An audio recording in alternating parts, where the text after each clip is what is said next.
Gear Patrol calls their new dive watch the best sub-$500 dive watch. Full stop. Men's Health rated them as the most stylish solar watch in the game. Who are we talking about? It's Movement. They're leveling up your gift giving with the sleekest watches you can buy and the biggest deals of the season. From their innovative ceramic materials to sexy automatic divers, from ultra-thin dress watches to solar-powered statement pieces, and everything in between, Movement is making sure you're the good gifter this year for your family, your friends, or for yourself.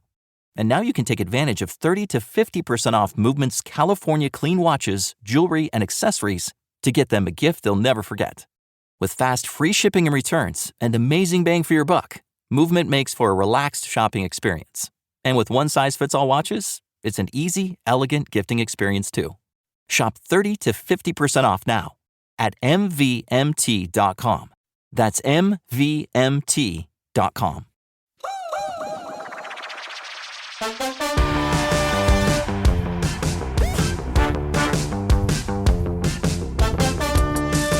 Hello, and welcome back to the Potted Together podcast. My name is Adam, and as always, I'm joined by my other two overly self-indulgent co-hosts, Becca and Nicole. Hi! Oh, what a wonderful intro. I feel like I should explain that. We saw a review left a long time ago for the first time recently, and they called us overly self-indulgent. I love that. I guess to an extent, if you create content about your life online, maybe a little bit. Yeah. I mean, arguably so. You think you're interesting enough to record your voice and post it for people to listen to. You have to be a little, like, self-confident, at least. Yeah. Yeah. You have to think you at least have something good to say, or else you wouldn't do it. So, yeah, we have something good to say. Yeah. Exactly. And also, it's just one of those situations, the girls that get it. And the girls that don't. They don't. All right? And 25,000 people a month think that we have something to say. So yeah, they're interested. So today's episode, though, after we get done with our catch-ups that we do, is going to be about IKEA greenhouse cabinets. Yay. One of the three of us has one. That is Becca. But we're going to talk all things IKEA greenhouse and present. But first, like always, we do our catch up. We talk about how our week's been going, how we're feeling. So who wants to talk about their week and what's been going on? I will start because I mentioned in the past that I was doing pottery classes this year. Yes. Yes. Do you hate it as much as I hate it? I hate it. I hate to say it. And Daniel is so annoyed with me because he's like, Becca, okay, here's the reason why I hate it. It's so frustrating. There are like 1,000 steps, okay? There are people out there who follow me and the podcast who were so excited that I was starting pottery. So I'm sorry, guys. I'm going to leave it to you. I am not cut out for this. I already know this. I'm halfway through my session and I'm already like, I want to quit. I really want to quit. I hate this. And quitting, I was not a quitter growing up, but when something is clearly not serving me, my parents and I would come to an agreement. We're like, yeah, you can stop. You've really tried. You have definitely put in the effort to make sure that this is something you don't want. So you can quit. That's how my family operated with quitting. So like, I've gone to 3 classes and have not enjoyed any of them. I think you're well within your right. Yeah, in my mind, I'm like, I think that means that I can quit. But no. Daniel is like, no, Becca, you paid for it. You have to go. And I'm like, no. You're just going to torture yourself the rest of the time. Like yesterday, he basically had to push me out the door. I'm like, oh, I'm already late, so I might as well not even go. He's like, go. Oh my gosh. I feel that though. But I also want to encourage you and say that there are a myriad of different ways to do pottery, pinch pots, coil pots, and maybe one of those will serve you better Yeah. because the wheel fucking sucks. I hated it. Hated it. Yeah. Is it because It is- like you have to like keep it like in a consistent circle, and like that's very hard to achieve? I think I'm just like overall, okay. Here's also why Daniel's annoyed with me. So he's like, why don't you like it? And I'm like, well, because I'm not good at it. And he's like, okay, Same, yeah. You're annoying. You're so annoying. You're not going to be good at everything you do. I'm like, no, but I am. Like, you don't get it. Like, I am a person who is usually good at everything I do. So this is jarring. Like, I picked up woodworking pretty quickly.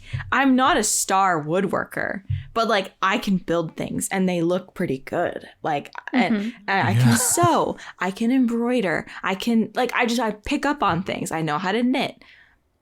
And with this, I'm like, I'm not good at it. I can't do it. So, and I need to get over that. So that I know the clay this. feels the tension. The clay feels all emotion. But see, here's my thing. It knows.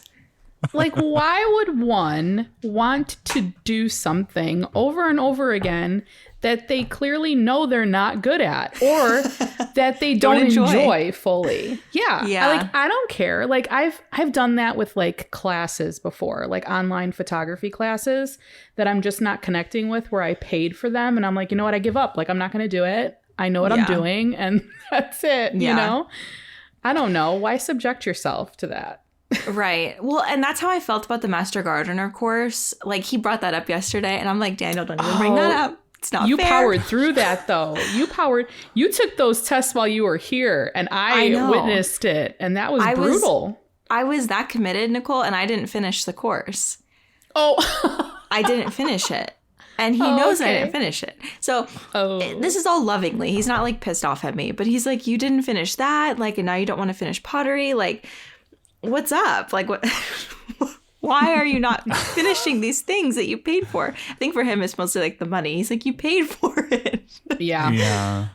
Which I understand. But with the Master Gardener course, I'm like, this is a PowerPoint presentation that they recorded 10 years ago and they're pushing out. I'm like, this is just not it. This is not what I wanted for a Master Gardener course at all. So that one, I had no regrets on ditching that. But with this, it really is coming from a place of just like struggling with it and being frustrated with that. So I do think it's in my best interest to finish it because it'll be a good character building moment for me. And at the end of the day, like, I have made pieces that hopefully will be like a piece that I can have in my house because they don't look that bad. Like, each week I can see that I'm getting better, but it's just such a slow progression. It's like painful to get there. And here's something that is so silly that is a big reason why I'm not enjoying it. Okay, so you know how I'm left-handed. Okay. Mm-hmm. I talk about it all the time. I'm a lefty born in a world made for righties, and the world is not kind to us left-handed people. And, you know, in university, there would be like 20 right-handed desks and 2 left-handed desks. Okay. Guess who would sit in left-handed desks? Freaking righties every single time. And listen. Goddamn righties. I definitely, God, freaking righties. They have everything and they take the one sliver of dignity that I have. And the worst part is they don't even know. They don't even notice. Yeah. Anyway, so I easily could have walked up to them and been like, hey, you're sitting at a left-handed desk. I'm left-handed. Can we switch? And they probably would have been like, oh, yeah, okay. But I can't do that. In my mind, I'm like, no, I cannot do that. So with my pottery classes, I happened to sit at the singular wheel in the class that cannot reverse. So I'm having to throw pottery right-handed, even though I'm left-handed, which like is not a foreign experience for me to do things right-handed because I've done that my whole life.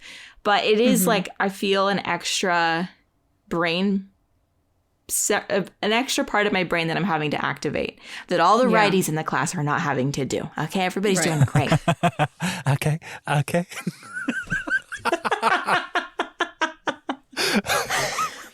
So like every time I try to do a new skill.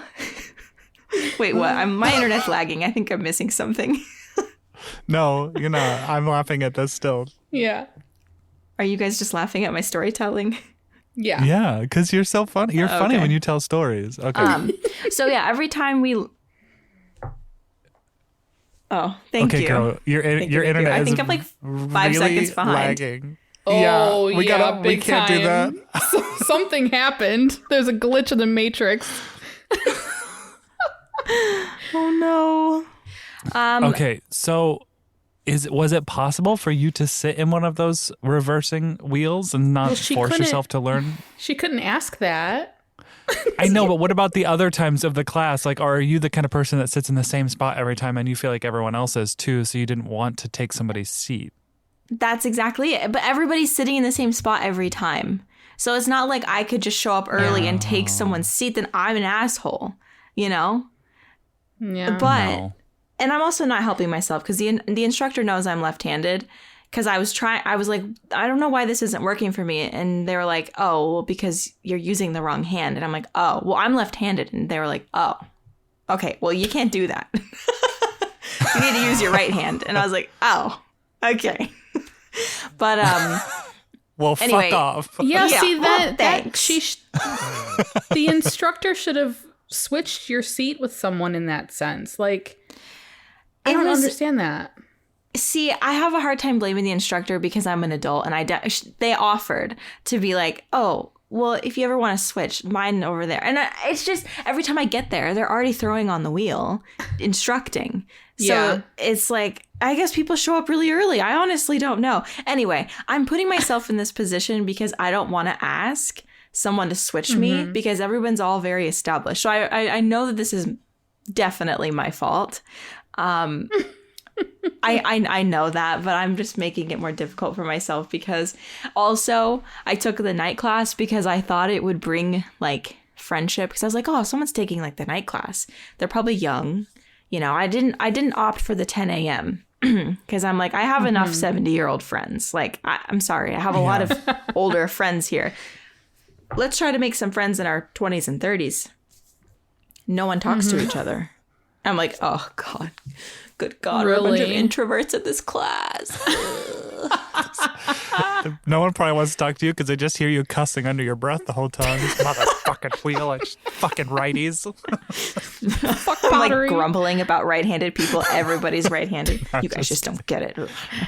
I gotta be honest, I'm like No. thinking back, I didn't even realize that there would be another different desk. So like this is my own ignorance and selfishness because I'm like, well shit, how many times was I the righty that sat in the left-handed desk because I didn't even know that was a thing. Me because too. Probably, it's probably happened at least Yeah. once. There's no education. There's no left-hand awareness. Yeah. There isn't. There You is know, Jay's left-handed, and I forget that from time to time, but like he's more ambidextrous because he could do things with his right hand, and he never really Yeah. complains about it.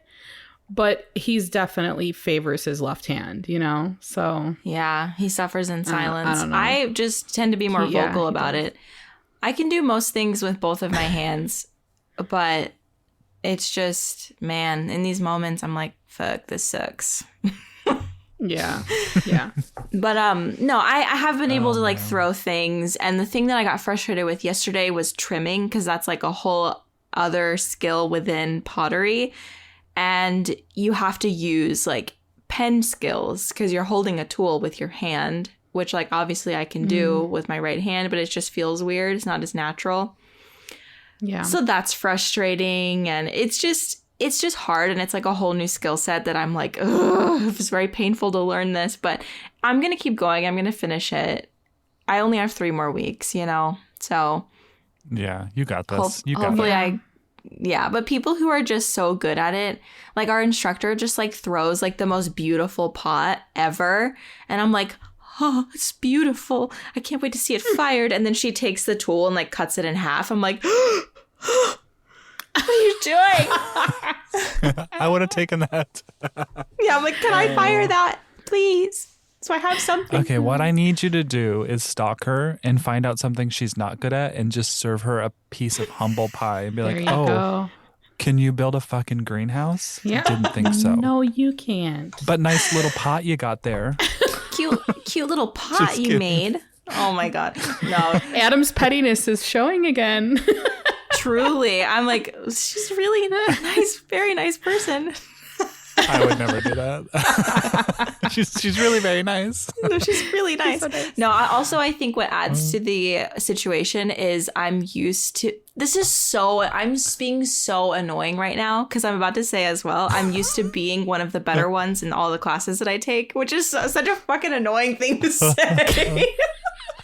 Oh my God. Like in my workout classes, in my dance classes, I'm like, well, I'm the most flexible in the room. So like, I feel good about that. But with this class, like everybody has taken a pottery class before.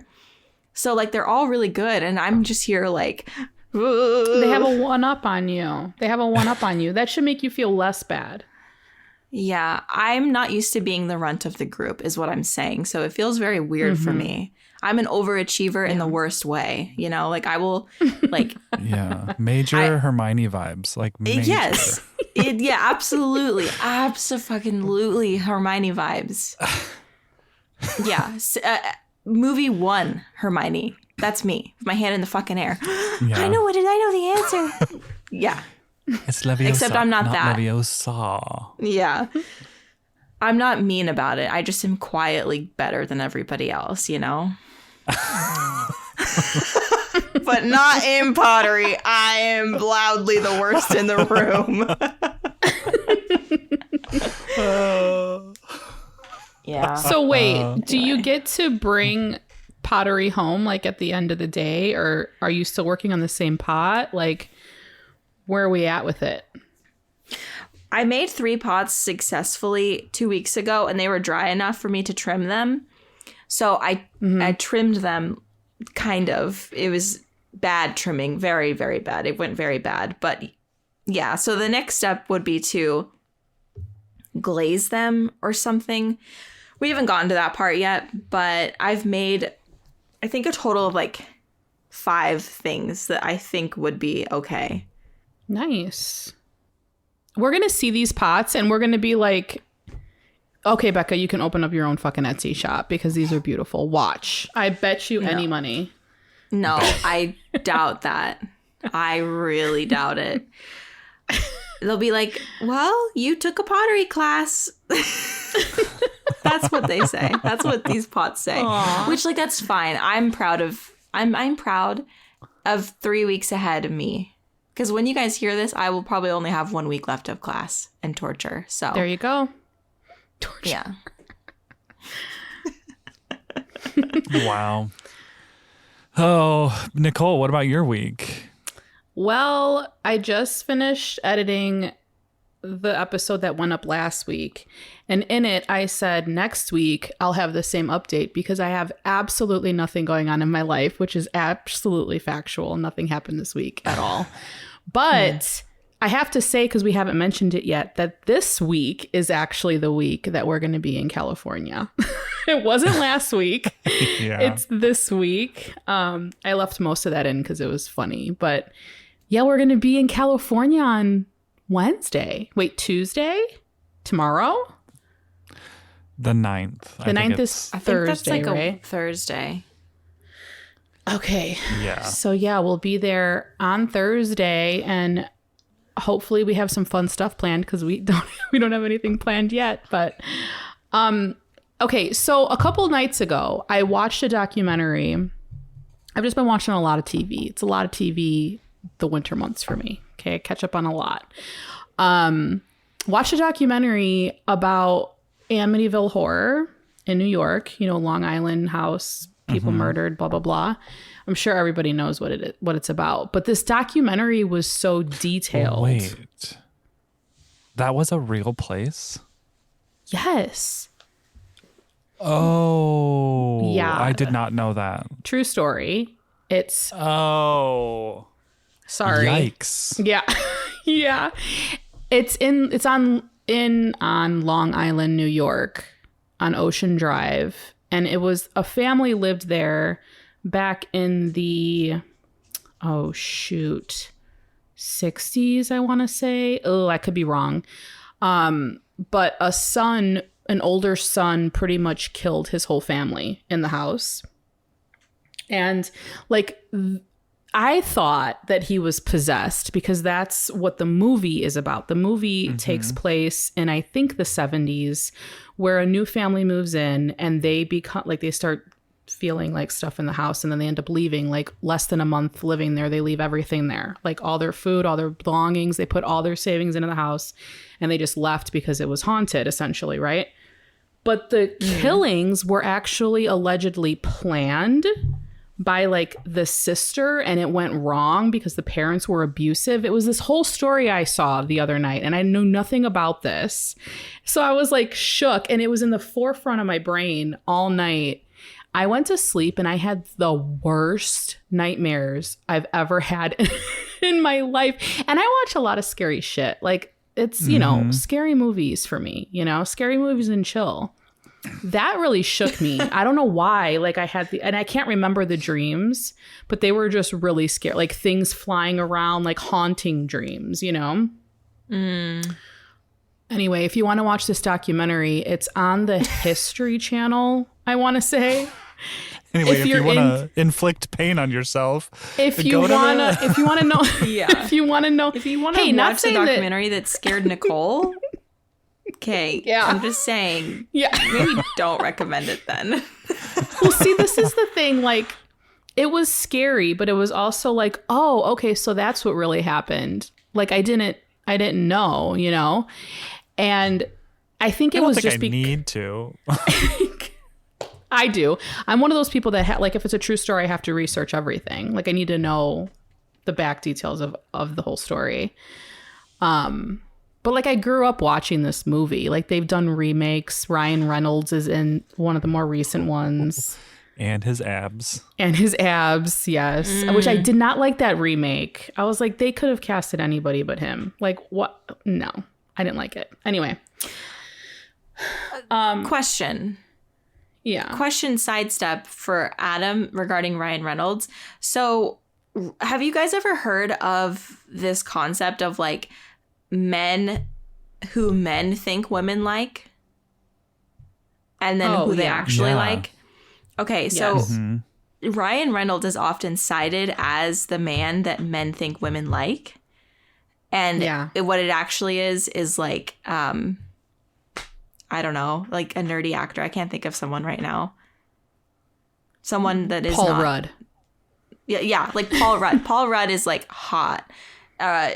Steve Carell, hot. Yeah. Okay, but those are just two. There's like definitely other actors that are hot. Ryan Reynolds is also hot, but like different energies. So, like Adam, as a gay man, where do you fit in all of this? Like, are you more of like a Paul Rudd or are you like a Ryan Reynolds? Like, obviously, Ryan Reynolds is hot and we all like him, but like, you know.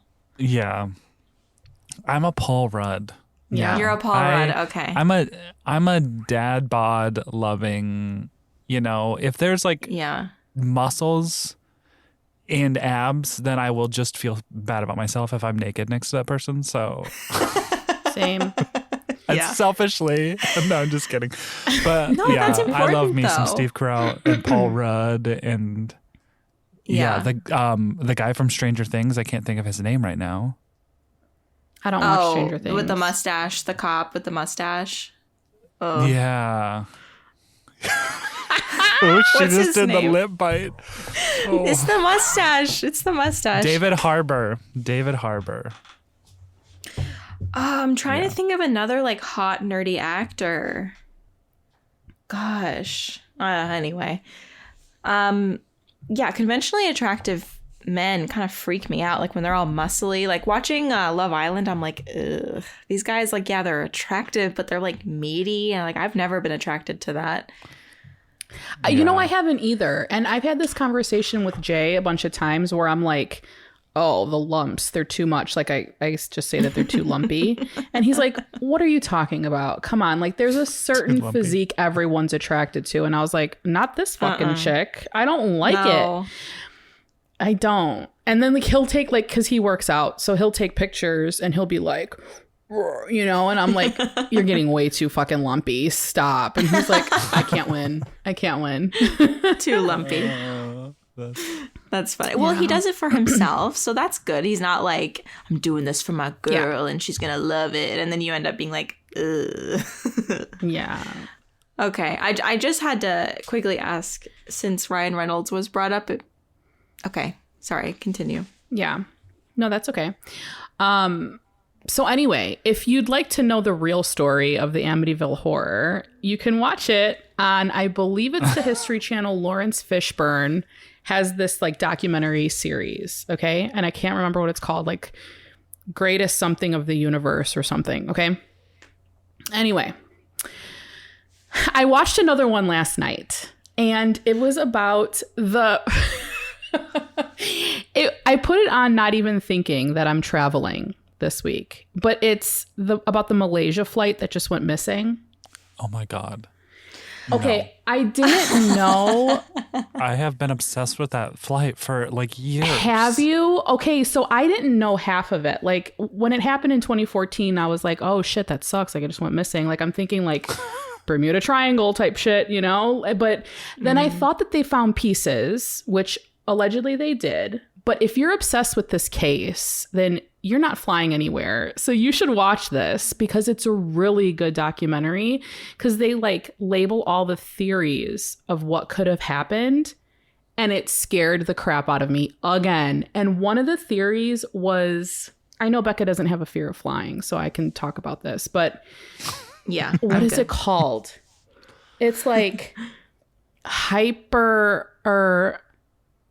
Oh, shoot. I looked it up on my phone. Never mind. It's something where like the cabin loses pressure too quickly and everybody pretty much just loses oxygen and dies in the air. Like everybody just dies because you have no oxygen up there. But the same thing happens to the pilots. So that was like one of the theories, that like this happened and the cabin wasn't pressurized.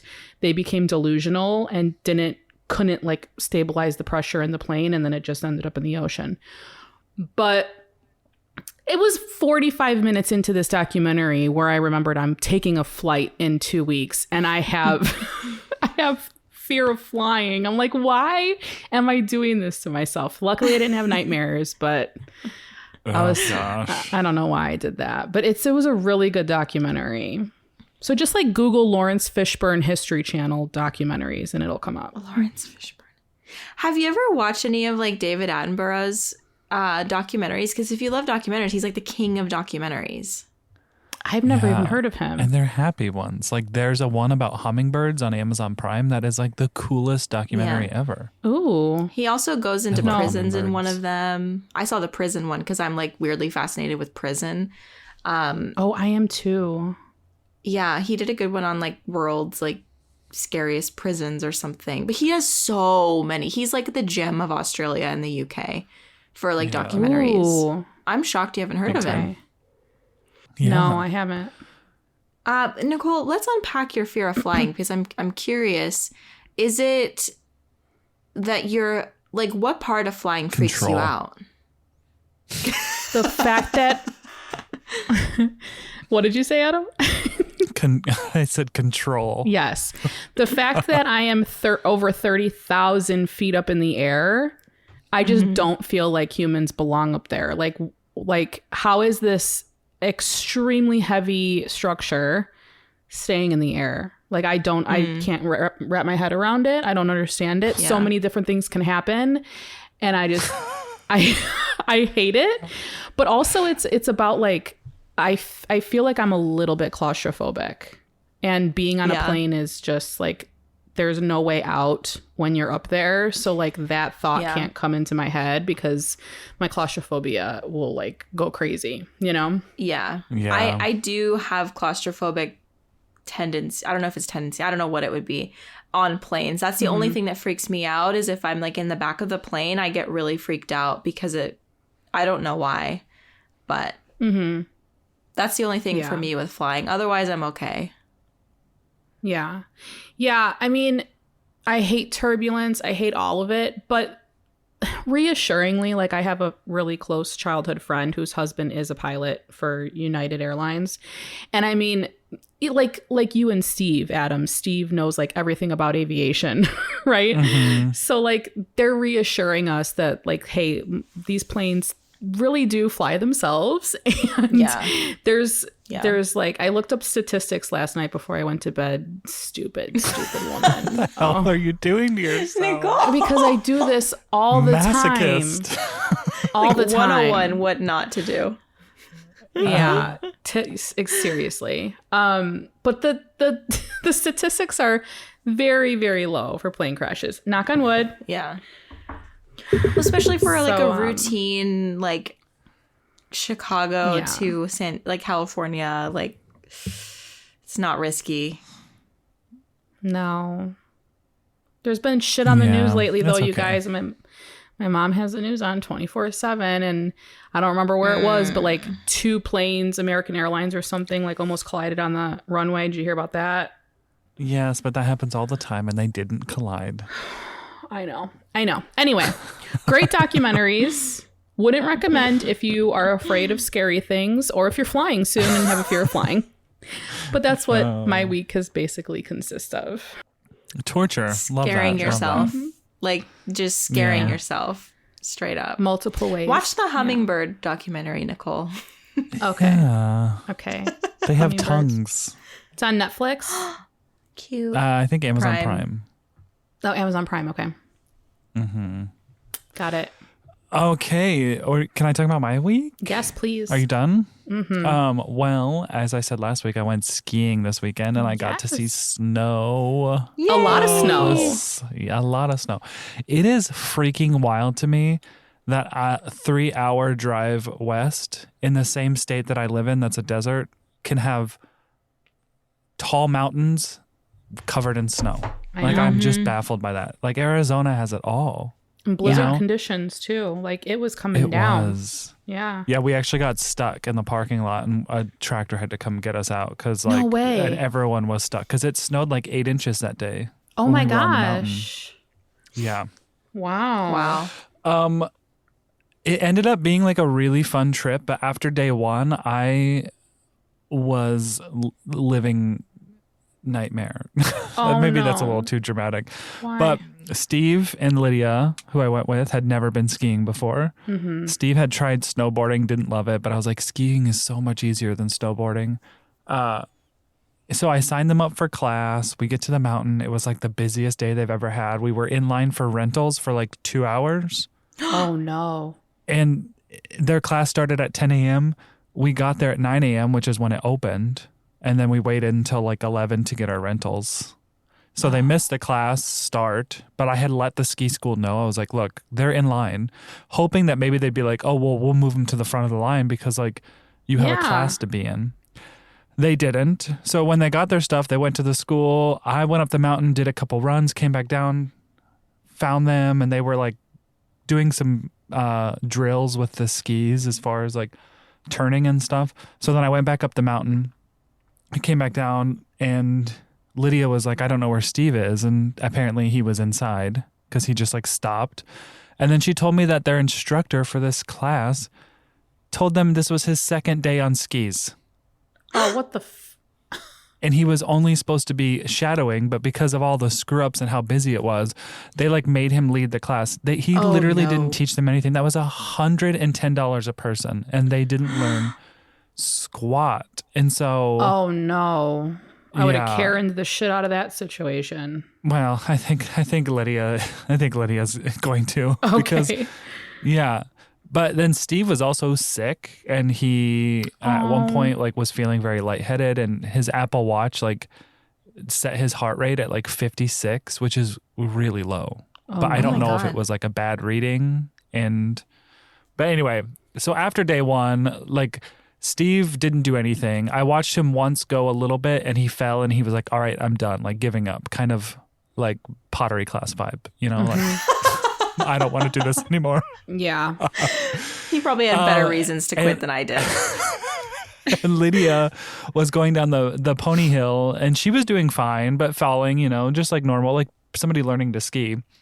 But I was just kind of like bummed because I was like really hoping that it was going to be something that they'd be like loving because I love skiing. Like I just love it. Yeah. Day 2, we went back. It was snowing, and I was just like, you know what? You're not going to learn unless you just get up there. So we just kept going down the pony hill, like the small little hill. And they were both doing so great. Like they were getting off the lift and not falling, and they were going down the hill. And I really wanted to like push them to go to the top of the mountain. So after lunch, I was like, okay, guys, I feel like we can do it. But the anxiety is like, you see this big mountain, but like you don't realize there's so many runs that are very like level. Like they're not very steep because they're the green ones. And there's moments where they get steep, like where they go down, but then it levels off. So like you go fast, you just have to be okay. Like, oh, I know that I just gonna have to keep my legs straight and just go fast, and then I'll get to a level spot and slow down. Oh God, not But me. anyway, Could so not do it. lunch ended. We got done eating lunch, and we got on the lift to go to the top of the mountain because they finally agreed. Because Steve was just doing awesome. Like I was so proud of him, and Lydia was doing good too. But Steve was just like, you know, no fear, just going. We get to the top of the mountain at like 3 p.m. and the resort closes at 4. Ooh. All right. So I highly underestimated the time it would take us to get down the mountain with 2 beginner skiers. It took 2 hours. Just 2 hours. And usually if I was by myself just going, it would be like 5 to 10 minutes just to get down. And there was a point where I hadn't seen anyone in a long time, and I was like, we're going to die up here. Like the sun was going down, and in my head, I'm like, I know. In my head, I was like, well, the sun's going down and the bears are going to come out. Oh. And we're just going to get attacked by a bear. Okay. And Lydia was just like, Lydia was trying, and she was doing great, but like she'd fall down and she would get frustrated. She's like, I'm if I fall down again, I'm giving up. Yeah. And I was just like pushing her, and she made it, I would say 90% of the way down the mountain. And then we were like, we could see the lodge. Like that's how close we were. It was like hour 2. We could see the lodge. And a ski patrol guy came by, and Lydia had fallen right before that. And she just like raised her hand and she was like, help me. Anyway, so so she hopped on the back of a snowmobile for like the 10% down to the lodge. But also like amazing. She didn't like, she was wearing glasses under her goggles and they were all fogging up so she couldn't see. So she took the glasses off, and she's basically blind, and she didn't have contacts. So I'm sure that was frustrating, but jeez. Oh my God. Props to them though. Props to them. It was really fun, and it's a really beautiful mountain and ski resort. Yeah. Yeah. I was going to say that's like the ultimate friendship test. Like in frustrating moments like that, you really see people's true colors, like who they are when they're in a really frustrating, physically demanding situation. And I have to say, normally in those situations, I'm not a good person. So me neither. I'm glad to know that it doesn't sound like there were any fights. No. Well, there is I have on GoPro, but there was a time. So we got to the top of the mountain, and I feel like this was like one of those situations where you saw like when you get off the lift, it was pretty level, and then when you got to the start of the green run, it was like a dip down, not too far, but then it leveled out. It's hard to get mentally past that like dip. You're like, how am I going to do this? But sometimes you just got to like clear that block and just go. Like hold your legs still and just go fast, you know? Yeah. So, but then there's the pizza move, which is like you kind of turn make a wedge with your skis, and kind of like that slows you down. And so Steve was going down that hill, and I was trying to be encouraging, but I could see how it come off as like yelling, but I was screaming. I was like, pizza, pizza, dig in. Like I was on the cheer squad, pizza! Like doing some mat talk. Anyway, so I have my GoPro attached to my head, right? And I'm yelling, pizza, dig in. And he stops and he goes, I can't fucking pizza any harder.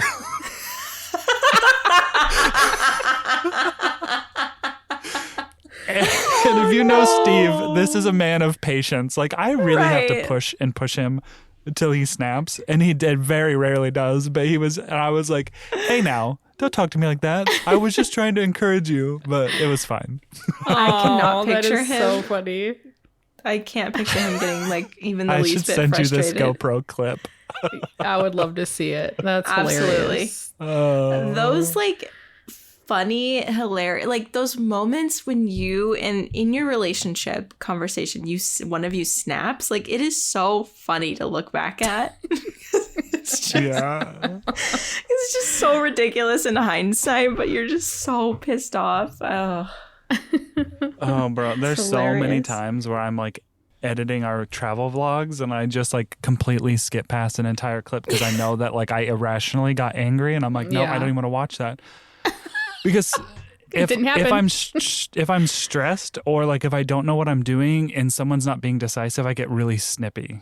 Yeah. Like, and that's what happens. But anyway, it was a good overall. They conquered the mountain, which I was very proud of them, and it was really fun. Wait, so you may not want to talk about this because it's a sensitive subject and I can cut it out. But why did your pants rip? Oh, the ripped pants. The ripped pants. I mean, you posted it on Instagram, so I'm assuming that you don't care to talk about it. I mean, that you will talk about it. So that day was the day that it was like whiteout conditions at the top of the mountain. And I was like, oh, I'm just going to go down and do a couple runs while they were like getting ready, you know, moving kind of slow. I was like, they can go down the pony hill. I'll do some runs just so I can do some fun things that day. And I get to the top of the mountain and I'm like, nothing's really marked that well. And so I'm like, I asked somebody, I was like, is this Crown Dancer? Like the run that I wanted to go on. It was a blue run. So you have green, which is intermediate, blue, which is our green beginner, blue intermediate, then black diamond, which is expert. Mm-hmm. And they were like, yeah. So, and I saw the Crown Dancer sign. So I was like going, but I must have missed a turn and I found myself on a black diamond. Oh my God. And that was like straight fucking down. Like it was like, it felt like it was almost like a 90-degree angle. No. And so I'm just cutting back and forth. But one time I stopped and one of my legs went further and my other one didn't. And then I just hear, and then there was the rip. So I took it really slow and finally most black diamonds eventually have like a cut in where you can just escape. And that's what I did. But I had to be on the black diamond for a while and it was terrifying. I was like, never again. That is scary.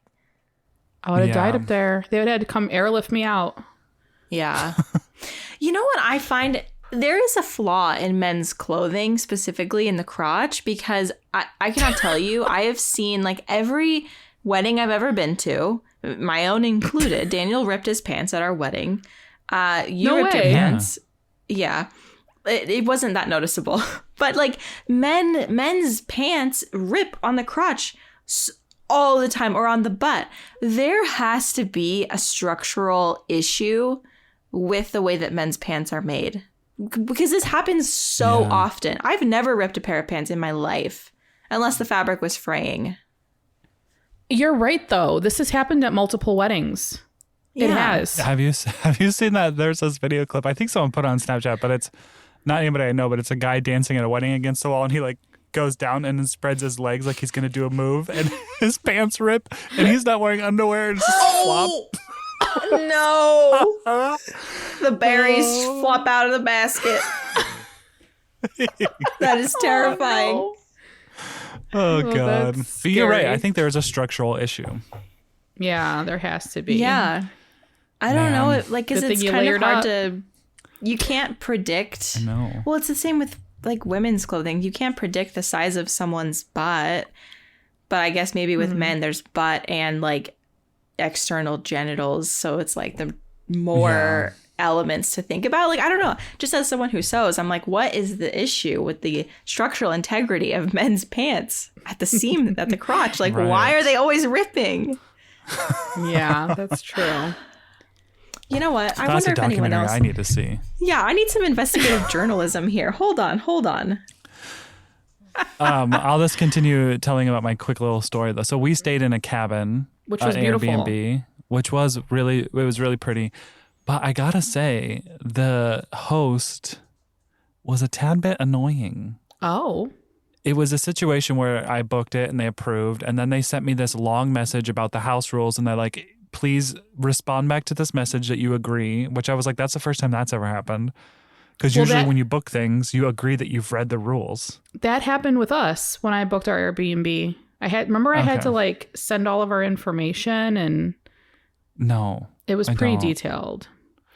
Well, so then I said, okay, read and agree. Then they sent me the code to the door, which is fine. But they said multiple times in multiple different texts please text us when you get in. And then it was multiple times, please text us when you check out. And I was like, no, check in is this time. I'll be there after there whenever I feel like it. And check out is this time. And then there was at checkout, which I know this is sounding really hoity-toity, but at checkout, there was a whole list of things you had to do, which I thought Airbnb said was not okay to make your guests clean anymore. Okay. I've stayed in quite a few Airbnbs, and I want to say like 80% of the time there's a list of things to do, like take out the trash. One of them, strip all the beds and like put your sheets in the corner. But I'm like, I don't think that's okay to do anymore because they charge you a cleaning fee. Yeah, if I'm paying for a cleaning fee, you're hiring a cleaning company to come in. That's my assumption. And they're going to do all that. Yeah. Let's look at ours. Okay. So there was a bunch of stuff, which was fine because it was like the trash out, yada, yada, yada. But then the one that was kind of a hassle was to wash and put away all your dishes. And there was no dishwasher here because it was a cabin, which again is fine. I like washing dishes. I truly do. But this sink had 2 separate faucets, one for hot, one for cold. It was like I was back in school in England and I was like, these don't mix. So either I was burning the shit out of my hands trying to wash dishes or I'm washing them in cold water. I've never seen that before. You couldn't turn them both on at the same time? No, they were two separate faucets and they weren't connected. So there were 2 different faucets. Oh, I see. Yeah. Random. And then I was like, I saw a review that someone complained about that because if they're going to make you wash the dishes, like at least connect them. And the host responded and said that it's a rustic cabin and they've left the plumbing the same as it was. But there's PEX cord coming out of the plumbing, which PEX is the replacement of PVC. So it's modern. And I'm like, well, I can see the PEX. So it's not rustic. Like I literally can see. So just get a connector, just get an adapter to connect them together and then have them come out of one. Yeah. Oh, anyway. God. Old plumbing. I'm not seeing anything like... I'm not seeing anything about our Airbnb this week about like, it says to please keep the home as clean as possible and remove your shoes when you enter. But that could just because there's carpeting. Yeah. And owners must pick up after their pets because it's a doggy friendly place. Oh, nice. Yeah. Which is understandable. Like a cleaning company is not going to pick up your dog shit, you know? Yeah. But yeah, I definitely remember that. So Airbnb must have changed their policies then if that's not the case anymore. I'm going to look it up, but it wasn't too annoying. It was just a little bit. Yeah. It might be case by case basis. But I feel like when in the early days of Airbnb, the cleaning fee wasn't really a thing. Like it was maybe like, $10-20. So like, yeah, I'll strip the bed. But now it's like $200. Yeah. And when we were booking our Airbnb, I was like, I got my house like move-in cleaned for like $300 when I moved in here. And they did everything. So there's no way that them coming in and changing the sheets and fluffing the pillows, cleaning the bathroom and kitchen is $200. Maybe it is now. I honestly don't know. People should be paid what they're worth, obviously. Right. But yeah.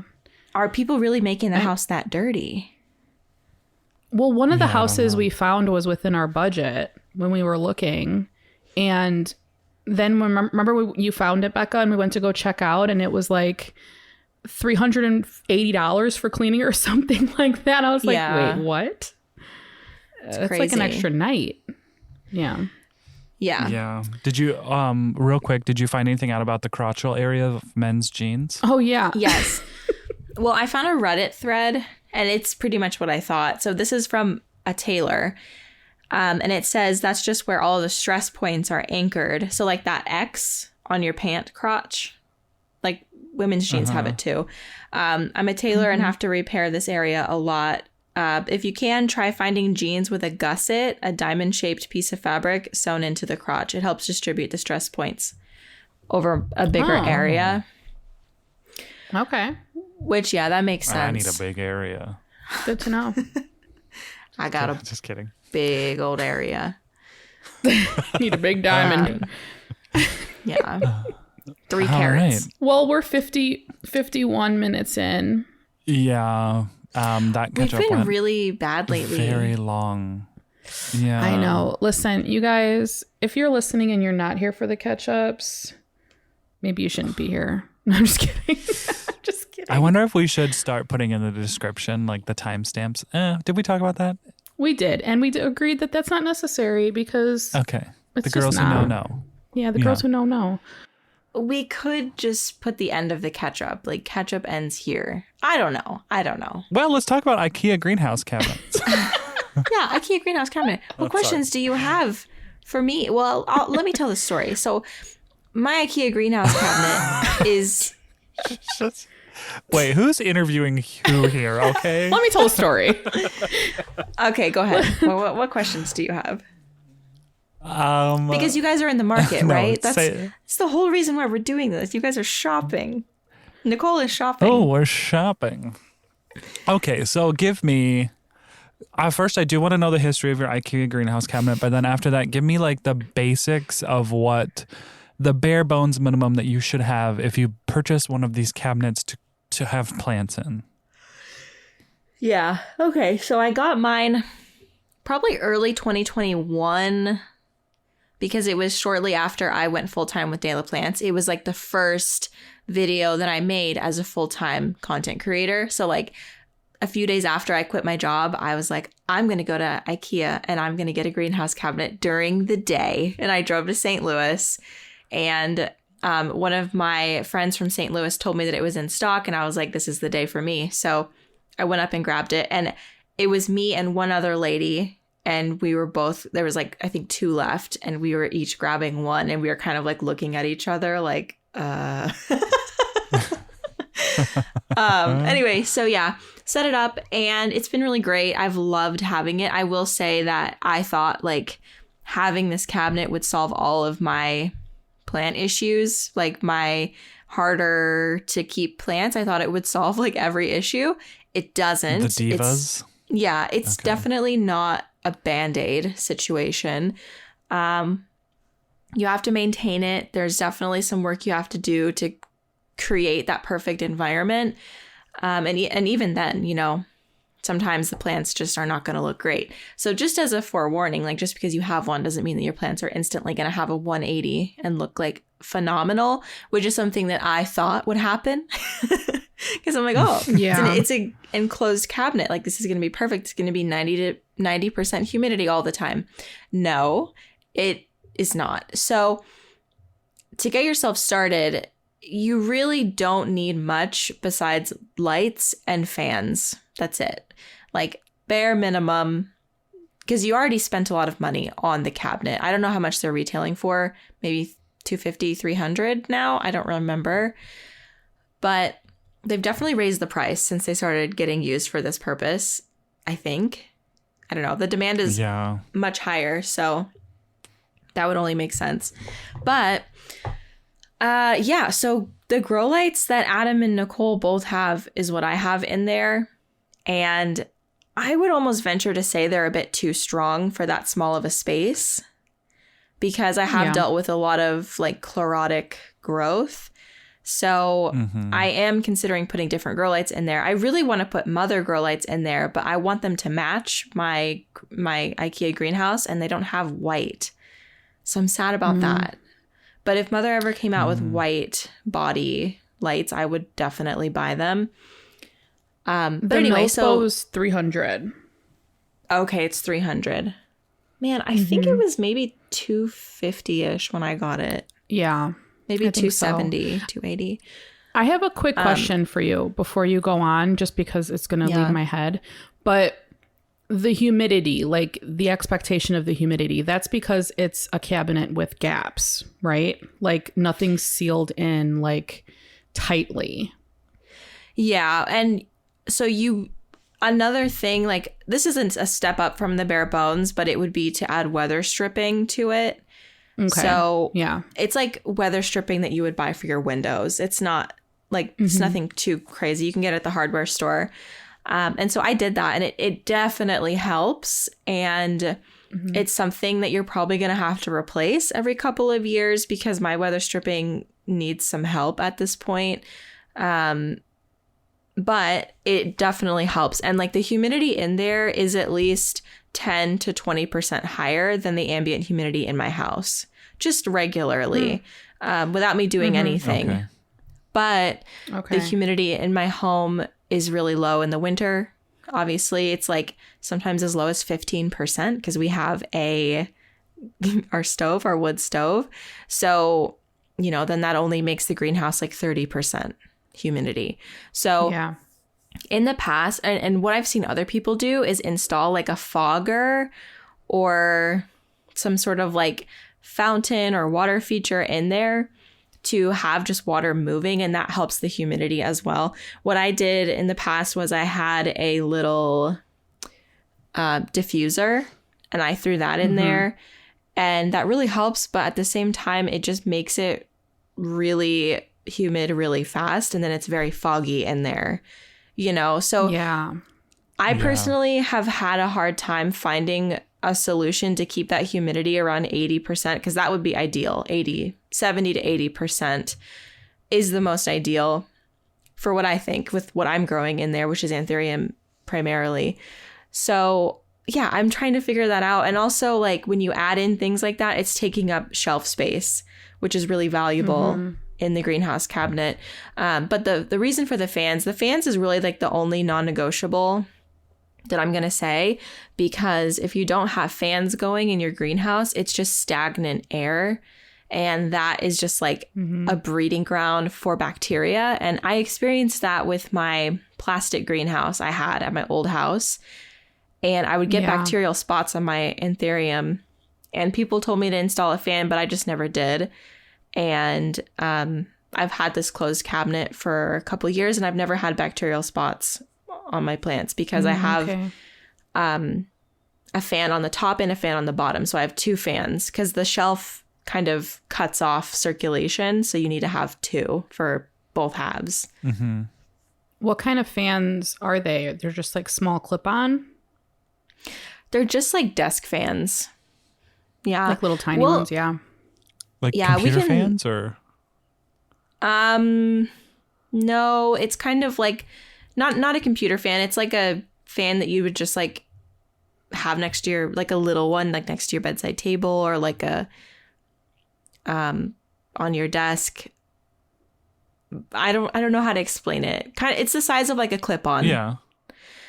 Yeah, but it like sits on the shelf. And I've actually seen, like, since I'm redoing my greenhouse cabinet right now, I have seen fans that kind of mount to like the top corners or onto the walls instead of sitting on the shelf. And that is what I'm looking into next, because I'm realizing that fan is taking up a spot where a plant could go, obviously. And it's essential. I'm not going to not have it. So I'm looking into having something mounted that will be a little bit less space consuming. But yeah, so that's definitely really important. Yeah. I mean, the fan is definitely, I've seen people use like computer fans, like that they would put in, like if you build your own PC, like a gaming machine. Yeah, I feel like that's the fan that I'm thinking of. And they hang them from the shelf. It's like a rectangle. rectangle. Hang them from the shelves or like it's like a square box. It has like a circle fan in it. Yeah. I think that's what I'm looking into getting. You just plug it in? Okay. Yeah. And usually I think it's like a USB connection or something like that. Yeah. Okay. So that leads into the next thing that I wanted to mention is, well, if you have grow lights in your house, it's helpful to have them on a timer. Some grow lights have that built in, but most don't. So you can plug them into a smart plug. Like the smart plug is probably the best thing I've done, because I can work it from my app. Like there's an app that's connected to my smart plug, and I can turn things on and off from there. I can set timers, etc. So the fans run 24/7. I've never turned them off, besides like if I'm filming in the cabinet, then I turn it off. But they never turn off. The lights are on from like 5 a.m. to 9 p.m. I don't know how many hours that is. Okay. So that's been absolutely nice. Very, very important. Yeah. I remember we were talking about this in the pod before, but you were looking for a surge protector or a that was like multiple plugs in one. Power strip. And that if you can control a power strip and you control them individually. Is that what you found? Yes. Yeah. We can link it in the show notes. Link that. Yeah. Yeah. It's really nice. Yes. It's by the brand GoSund. I got it on Amazon. The one that I have, it's a 3 plug in, and then like 3 USB. I don't think they sell that one anymore, but they have a bigger one, which is better. So we'll link that one. Mm-hmm. And so it's you great. can control each plug individually. Yes. With like a timer, you can turn it on or That's off. so cool. Yeah. That's really nice for if you go like, sorry. Oh, I was just going to say some of the plugs have the timer capability and some don't. So it'll tell you on the app like which is which. But yeah. Okay. That's what I have all of my grow lights set up on smart plugs like that just automatically turn on and off every day. Yeah. Yeah, I got to get with it, man. I manually turn them on and off. But like I was going to say, that's pretty nice for if you're going out of town, because then you can remote it from anywhere, and then they're not being left on or left off the whole time you're out of town. Right. Yeah. When you do go out of town, Nicole, do you just leave it on the whole time? If you didn't I'll probably have my mom. Oh, if I didn't have someone, I'd probably leave them off. Oh, really? Because I would be, because I would be worried about leaving them on for like a week straight, even though they're very low powered LED lights. Yeah. I don't know. I would just be worried about it. Like when we go out of town, we unplug everything just for like fire hazard reasons, like if no one's going to be here. But I've never really experienced going out of town with no one being in my house, because we've always had a dog sitter, because we never really took our dogs. We actually did. We went on a road trip one time, and we took the dogs. Is when we went to New Orleans, and it was like so weird because we literally unplugged like everything and shut everything off. And that was really before my obsession, I guess, with plants. Like before I had a big collection of plants. So yeah. Whenever I leave town, and if I have a grow light that's not on a timer, I just leave it on. It's been fine, that's but what I do too. Yeah, I'm sure that it's fine. It's just one of those things that like I'd be worried about. Yeah, that's fair. You worried? Yeah, I was gonna say this is really? a difference in our personality, because like I was thinking you were worried about the plants, but you're just worried about a fire. I was thinking like I'd rather the plant have, and I have like grow lights underneath my TV stand, and if it's like a weekend, I'll leave that on. But if it's longer than that, I just put those plants in my plant room, so I don't have to even worry about it. But like my big monstera in my bedroom, like I'm not going to move that downstairs like that. I'm not. It's way too heavy. It's too big. But okay, back on task. Yeah, I did want to mention about the grow lights though. So the same grow lights, obviously, that we have on our plant shelves, you said you used in the cabinet. And I recently have been using those for propagations. Now, I did buy specific boxes that were frosted, so they kind of diffuse the light. But I took my light meter that I haven't broke out in a long time and put it under there to see, because I had 2 per shelf. And it was like, it was off the charts as far as like foot candles wise. And foot candles in your house, you should usually have between for houseplants, $750 to like $1,000 or $1,200. Just one of those lights is $1,500, plus like more. And so like I was noticing my propagations coming through like very chlorotic. The leaves were a lot smaller than the prior leaves, and I was like, and so I took out the double grow lights and I just used one on each shelf. And probably for a cabinet, that's probably not even the best grow light to use, No, it's the only even one just that one is going to blast. Right. That's the only one that I've tried. I feel like the mother grow light would be the best. I see Fern use the mother grow light in there. I just don't know if it would look weird to have a black grow light in a white unit. I'm overthinking it, surely. Is it like a big grow light? It's like, no, it's skinny. It's skinny. It's probably, but it's definitely like the one that I would get is definitely shorter. Well, I have mother grow lights that I just have. Mm-hmm. So like I could just pop them in there. I don't think it would look bad.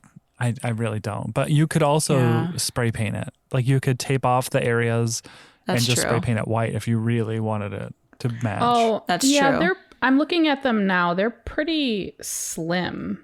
Like, yeah, I don't think it would look so terrible. Beautiful. Yeah, they're very beautiful. Yeah, and do you have a code? I don't think I have a code, but I have worked with them before. I think maybe I have a link. I don't know if the code would still be active. Well, if I have something, we'll put it in the description because their grow lights are really nice. Really, really nice. Like I have plants under those grow lights exclusively under my TV stand. And those plants have grown like more than most plants in my collection. It's awesome. So yes, I was sponsored by them, but also like I felt really lucky to work with a brand that is like that cool and like makes a product that awesome that works. So it was a win-win, honestly. Yeah, for sure. But yeah, so I'm actually thinking about switching out my grow light after this conversation, finding out that it's that bright. That would really explain a lot of the growth that I've had in there. So you're getting like small leaves and very compact and like a lighter green color and that kind of stuff? Yeah, the growth is all very compact. And it's like some of the plants, like my forgetii, is like growing down. I'm like, it didn't used to do that. But it's like growing, like it's trying to avoid shade. the light. I need shade. Right, yeah. And like some of my plants really like it. Like I have a clarinervium in there that is like literally popping the freak off. But the grow light has burnt. Like if a plant gets anywhere near that grow light, it's going to get burnt. So you have to have it spaced. I mean, they're great for starting seeds. I will say I've used them to grow seeds and they're phenomenal for that because they are so extremely bright. But for this application, I'm not sure if I'm sold on them. But I was going to say, what are some of the accessories / upgrades you can do that are more like high end or, less than basic? Because we've discussed that the basic is you probably want to weather strip it so you can keep humidity in there. If you want to add a humidifier or a fountain, which I have also seen, in a fan, like that's a basic. So weather strip, fountain, fan for circulation, and a smart plug to keep control of those things. But what are some upgrades you can do that are just like, kind of high end? Yeah. Well, to start, most people get the I think it's Skatus or Scatus pegboard from IKEA. And you can get a pegboard that's like the exact size of the cabinet width, which is great. IKEA products work really well together. So that's what I started off with. I just bought that. I just bought that and hung it over my desk. I love it. Yeah. Oh, yeah. They're really awesome. And they have all of these accessories that go with it, which is great. Like I've used the plant clips before and the little shelves are great. And I see a lot of people use the like cube compartment thing to put propagations in. So those are cool too. I personally just went for the shelves and the clips. But after having that for, a year or two at this point, I've upgraded now, which if you want to see a visual of all of this, I have a video on my YouTube channel that's out already or coming out this week. So just stay tuned. And in that video, I order like upgraded accessories. So it's like the acrylic version. So like I bought them from like an acrylics company on Etsy. So I bought basically a Skatus pegboard, but it's acrylic. And this is better because the Skatus, as most IKEA products, it's like pressed board. And I have experienced mold on mine before, which obviously is not like fun. It's not harmful mold, but it's just, I don't want that. Just with the porosity of the material in like that closed environment, it's not great. So I'm excited to have the acrylic now because that's just clear plastic, and you can use all of the Skatus accessories with it because they have spaced it out exactly the same. The holes are the same shape, so you can still use your Skatus accessories like the clips and the shelves, etc.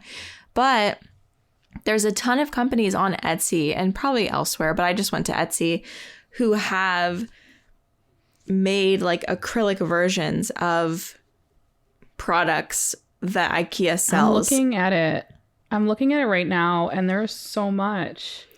There's so much. Like specifically for the Mills bow. Yeah, because it became so popular, I feel like, and that's wonderful that people immediately like, okay, well, let's make this better. Yeah. And I so appreciate it, because when I started mine, everybody was going very basic, which is fine because we didn't know about all of this yet. And it wasn't there yet. So I replaced my shelf with a shelf with holes in it, so the airflow is a little bit better. Hopefully, we'll see. I mean, I didn't have issues with airflow before, but now there's holes just for extra. And I also got some corner shelves, because what you'll notice is usually people have their greenhouse set up in 2 halves, and it can kind of feel like, I don't know, not very, I don't want to say designer, but it could look very not very aesthetic if all the plants are just sitting on a shelf lined up. And so these corner shelves make it possible for you to have like levels and just like different plants. There. Yeah, dimension, exactly. So the pegboard helps with that, of course. I will say that I ordered some acrylic shelves for the pegboard that are wider, because the Skatus like shelves are like 2.5 inches wide, which maybe can fit a nursery pot sometimes, but usually not even that. So I just found that I wasn't using them like ever, because I couldn't fit anything on those shelves. So as I was like finishing up, setting up what I had on the greenhouse, I put those shelves back up, and I'm like, this is useless space. And I bought this new pegboard, and I want to put plants on it, but I can't. So I found a 4-inch depth acrylic shelf and a 6-inch depth acrylic shelf.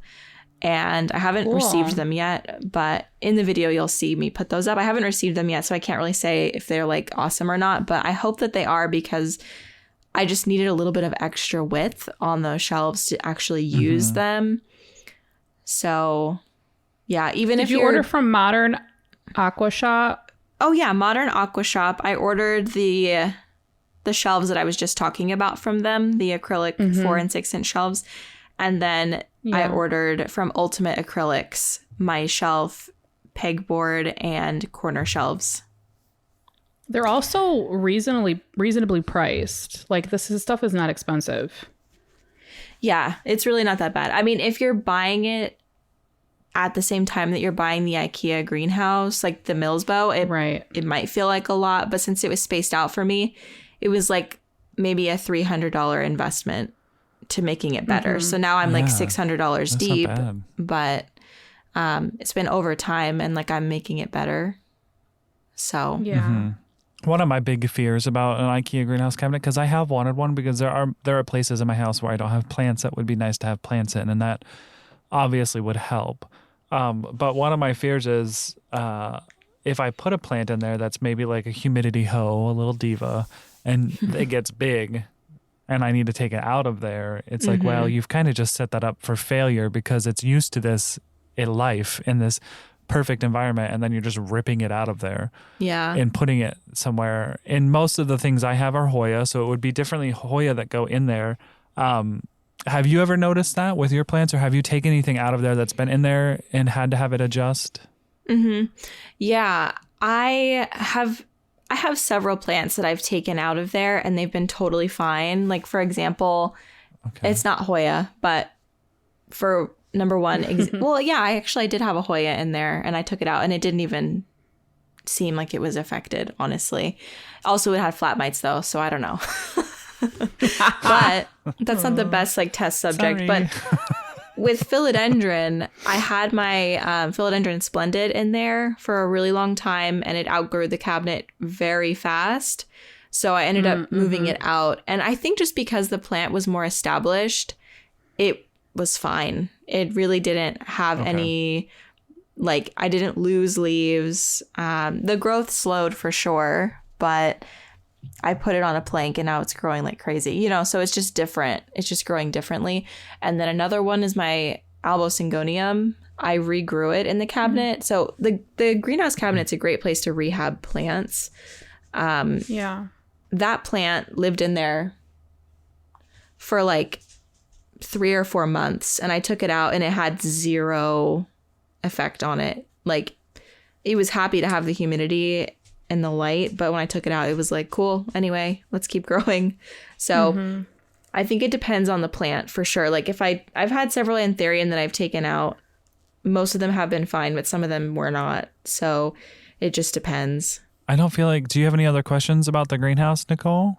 I don't think so. You pretty much tapped into everything that I was mainly curious about sealing it, like with the weatherproofing, because I've seen a couple of videos of people doing it and it doesn't look like it's that easy of a process. But also you have a video setting it all up, don't you? Yeah, I have a video where I showed how I weather stripped it and all of that. We can link that in the show notes and everything else, but the weather stripping was really the least of my worries. And that was what I've noticed is the things that I thought would be scary with it have been easy. Like, there's been nothing in the process of setting it up that was too much. Like, actually building the cabinet was annoying. That's really the only thing. Yeah. Right. Anything with doors from IKEA is annoying. Okay. Yeah. Just hire a TaskRabbit and they will come set it up and they'll take all the trash out. They have to. That's in the contract. I know. We did that. We had them build some cabinets for us, and this guy said that he was pretty quick and he came at like 5:00 and he didn't leave until like 11 p.m. You're like, do you want dinner? I tried to do TaskRabbit because I love building IKEA stuff, but then when it said you had to take out all the trash, and sometimes there's a lot of trash. A lot.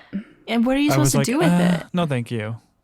Yeah, like find your recycling, because most of it is recyclable, you know, with IKEA. But no, I don't want to deal with someone else. Like, if I put your thing together for you, you can at least just put your trash. I can take it to your trash bin, but no, you weren't allowed to put it in their trash. You had to take it with you. That's weird. Oh.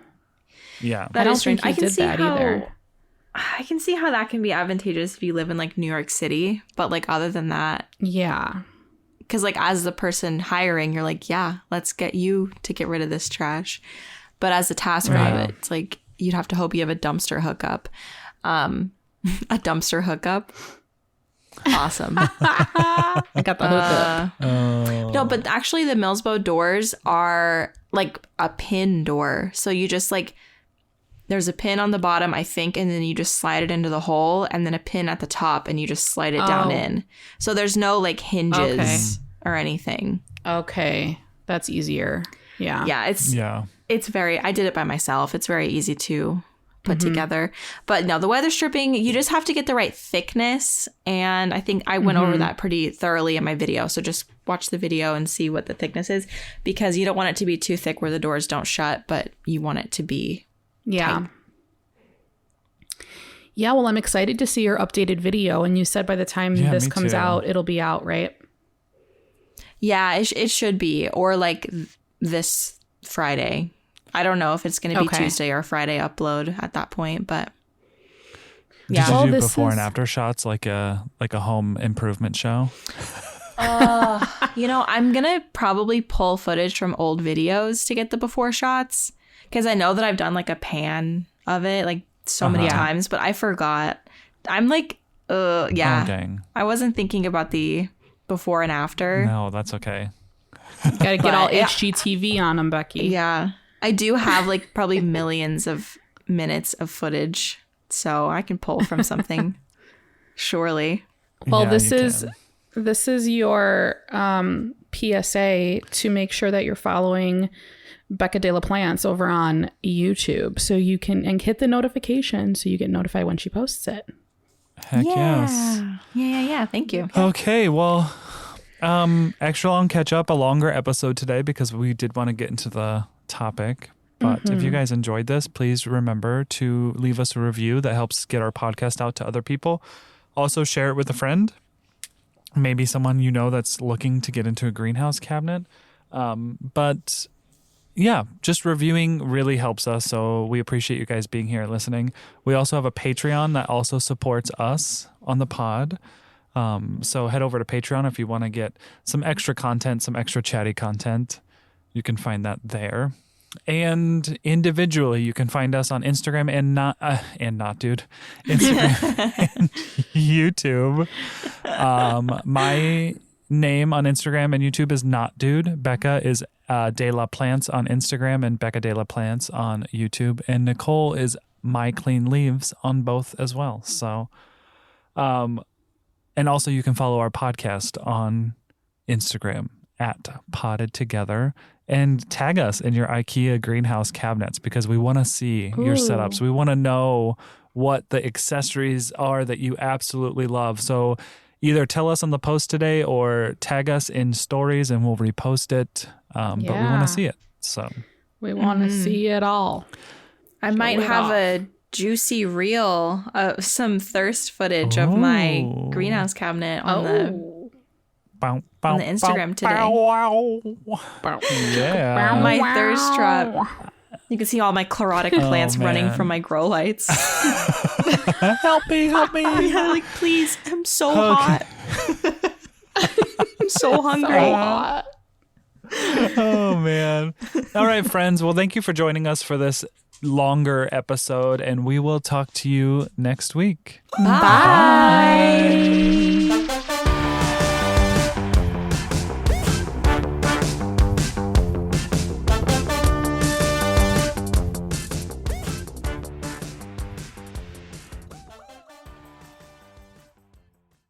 Calling all passionate Goat Guns fans. Your desk is calling and it wants a new Goat Gun.